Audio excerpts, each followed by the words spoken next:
Welcome to Still Evolving, where we explore the truth behind lasting performance and resilience. Rather than relying on perfection or superhuman ability, our conversation will highlight how real strength emerges through simple, intentional habits grounded in self-compassion, adaptability, and the ability to grow through life's inevitable setbacks. Today's guest is Ken Powell, Chief Revenue Officer at K1X, a fintech company using AI-powered automation to transform alternative investment data.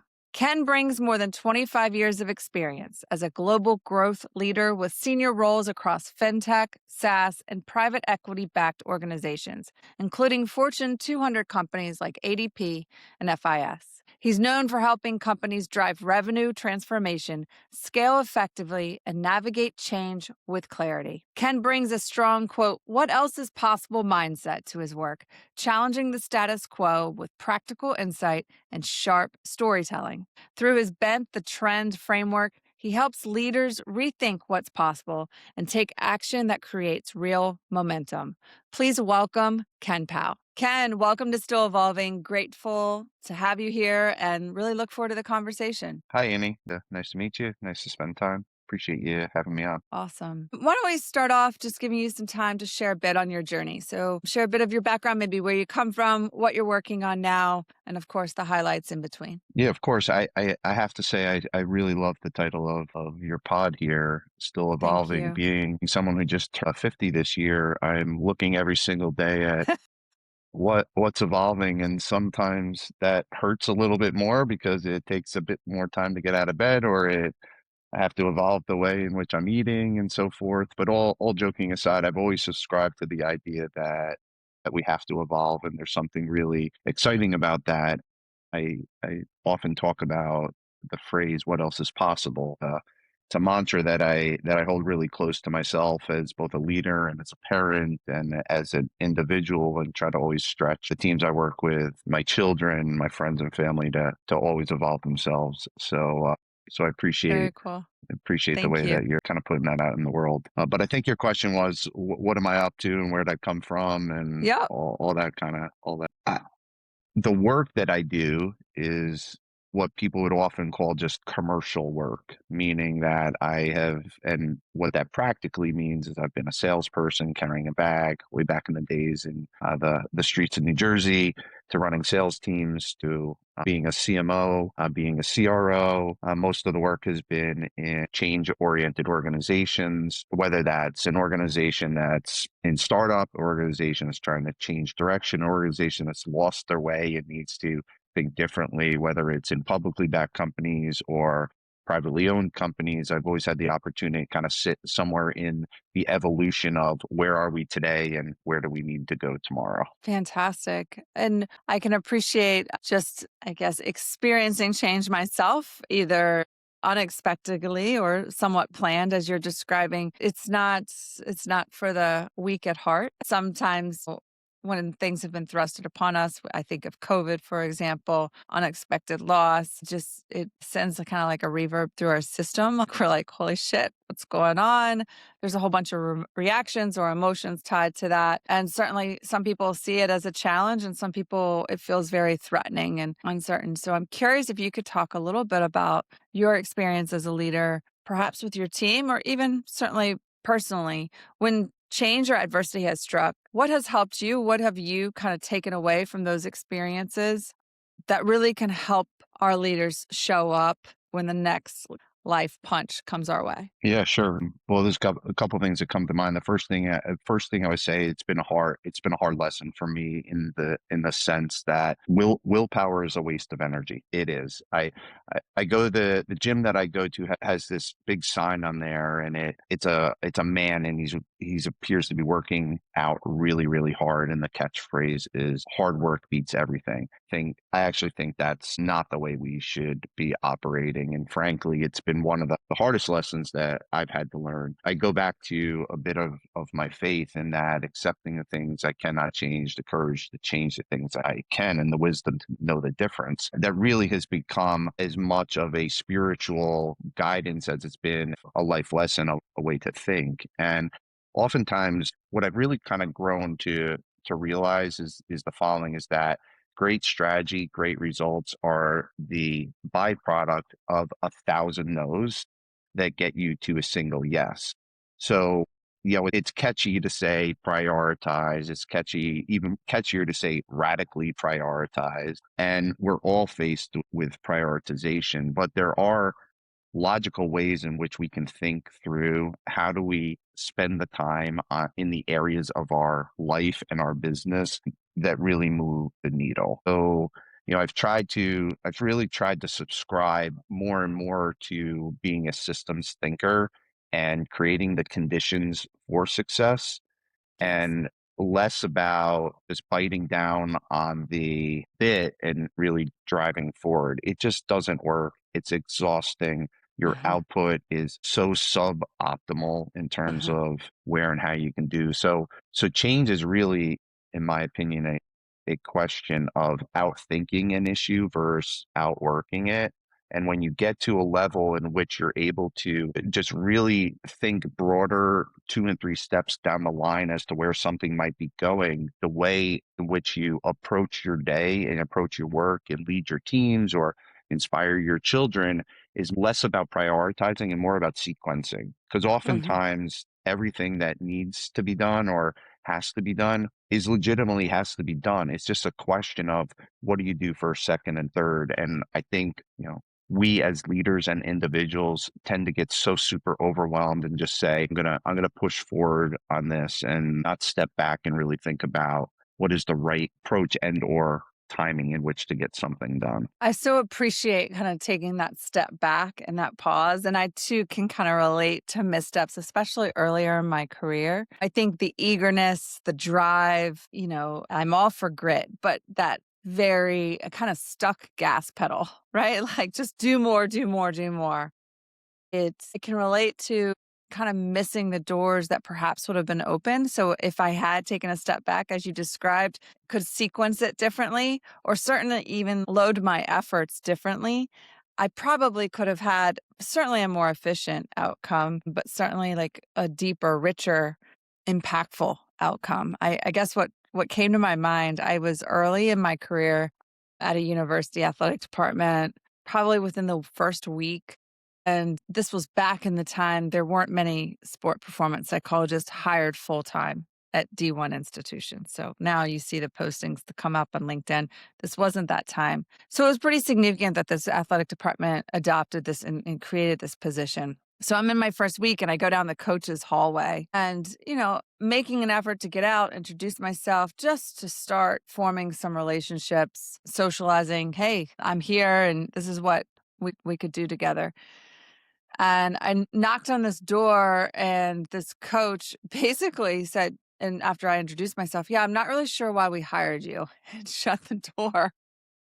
Wow. And I think earlier when I was young, I would have I know I did. I put a lot of thought in thinking like, how could I educate him? How could I connect? Who else on his staff perhaps could be a point of entry? Put so much energy into connecting with this one human when there was shit ton of other doors that were cracked at various levels and certainly wide open that I could take that same energy and put into those relationships and build. And fortunately had a mentor to kind of help direct me in some of that. But certainly to your point of like, hey, like there's some other things here, and there's a ton of different ways you can kind of go about laying the foundations for that program. And where am I going to have the impact that I'm desiring? And certainly not cause 5 ulcers in the process for me or them. What sport was that person a coach of? I will say that I will give that coach credit. A couple years later, what's often common is to get called in as the firefighter, like when shit's really hitting the fan, right? Sure. Like now I'll listen to anything, right? And so I did have an opportunity to come back, circle back and work with that coach later in that It's program. funny you say that. It's because like I suspect that I probably would have had a similar reaction to you. Like how do I solution out of this Yeah, issue? And what one of the changes that I've had to make is really meeting people where they are. It's been a very deliberate personal growth opportunity for me where everyone gets up every single day and they got shit they're just dealing with. right. We oftentimes forget that everyone else is just a human as well. Even the person who cuts you off in the car. The question I tend to gravitate today is the curiosity around what's going on in the world and the empathy for what they might be facing. Because in the fact of the matter is, I may be having an awesome day and they're having a terrible one, but flip the script and a week later, roles might be reversed. So this whole idea of individual curiosity has really been a force multiplier for me as a human being and as a leader. I'll tell you, when I approach the world with just that simple question, I wonder what's going on. It really forces a pause in what you do next. And oftentimes the clarity just comes to you, and the idea of what to do next is just tremendously apparent. Absolutely. I love the power of curiosity. It gets you into that like different perspective taking, which, like you said, can bring that clarity. I think for me, one thing I like about it, and I won't sit here and profess like I bat 1,000, like somebody pissed me off, like, let me think. It is something that I continue to work on as well. But what I have found is when I can go there and ask that question, I wonder what's going on. I wonder what may be going on for that person or with the situation or with me. I also find that I'm more capable of managing my reactions because I think that pause slows everything down and the emotion becomes dampened. It kind of you down regulate a good bit and it's not I'm not as quick to like what the hell you cut me off, kind of thing. And it is you're tapping that thinking and kind of keeps the reactivity at bay a bit. Yeah, I think it's actually a skill that you can build. I'm certain it's a skill that you can build, Hmm. curiosity and creativity. I'll give you an example. Like I started, and it sounds I don't know. I'll just say it sounds weird. I started this thing last year where I said I'm going to go on a curiosity tour every single year. And what does that actually mean?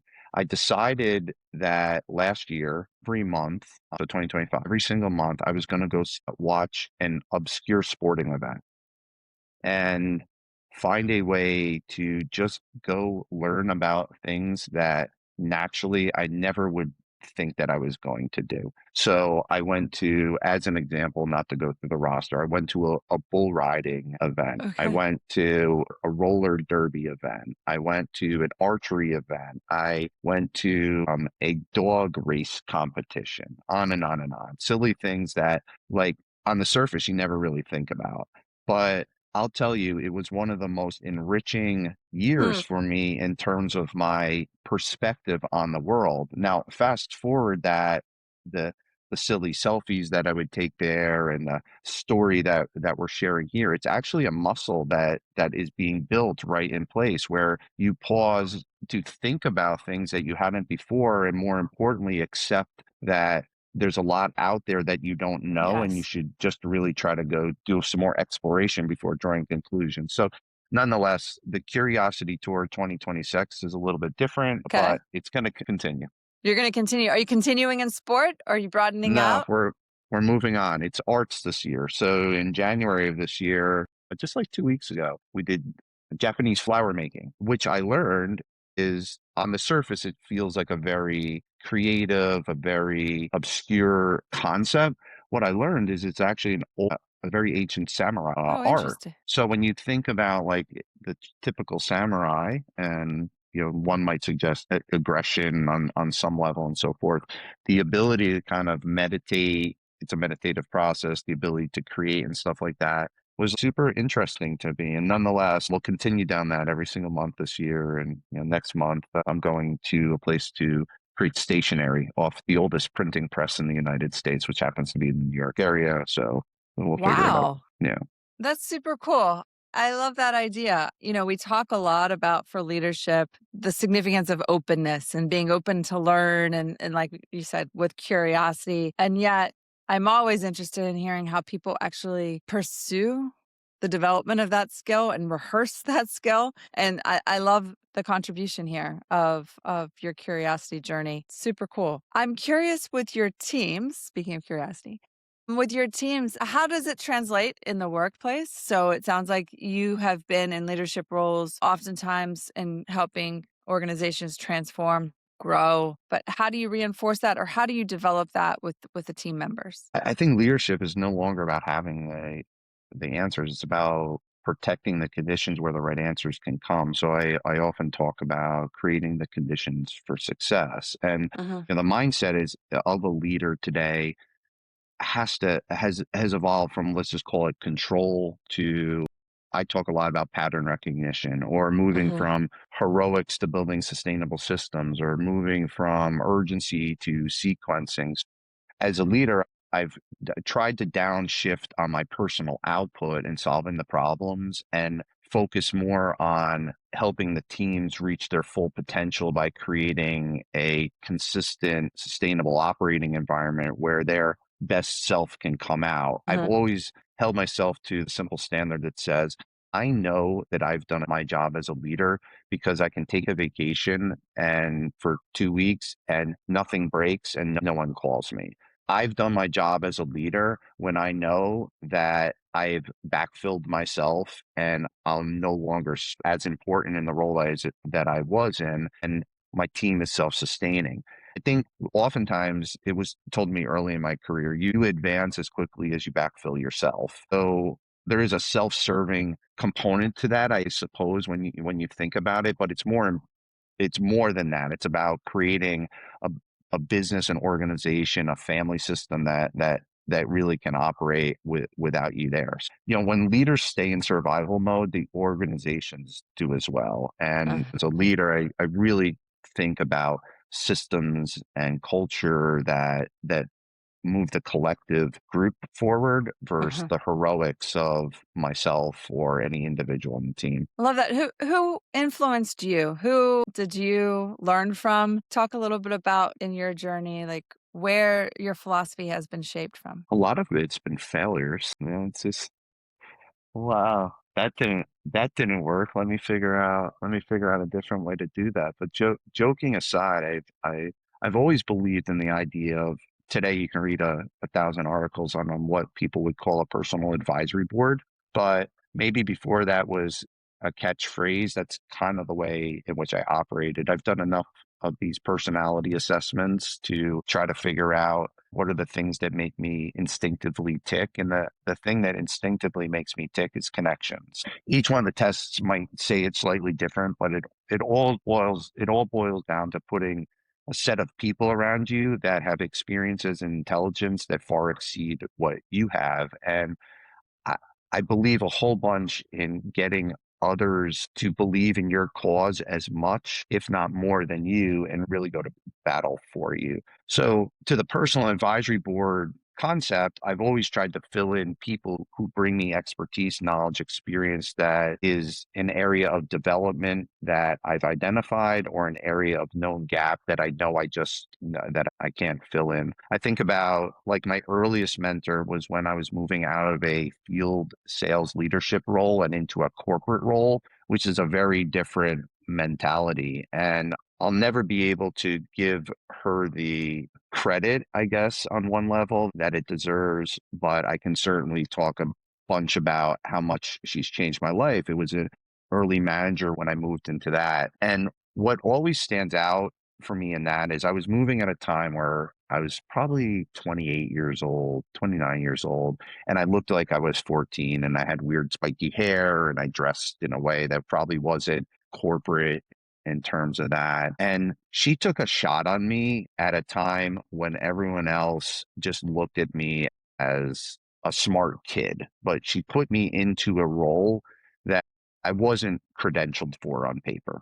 But there was something in her belief system, or something underneath what she saw in me, that said, I'm going to give this guy a shot. And that became the catalyst to how I think and how my career really just went from there. And I certainly had starts and stops and mentors along the way, but there's no one that was more meaningful in terms of taking a shot on me at a time when I probably didn't technically deserve it, that Uh-huh. really, really lasted and has shaped the way in which I hire people today, in the way that I build teams. It's less about like the credentialed resume and more about the innate ability that any one individual have. And Uh-huh. frankly, the willingness to stand up for something or someone and take a shot. Love it. Love it.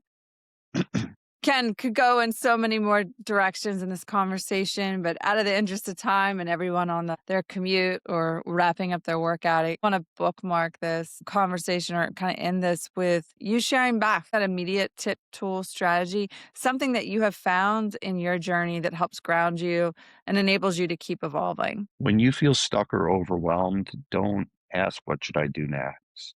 Ask, what am I not seeing yet? It's a question that creates space, and space changes everything. So pause, be curious, ask yourself that question, and you'd be shocked at where things go. What a great reminder. Ken, thank you so much. Yeah, It's been thanks, a Amy. pleasure, and hopefully the conversations continue. So thank you. Cool. Yeah, totally. Thank you.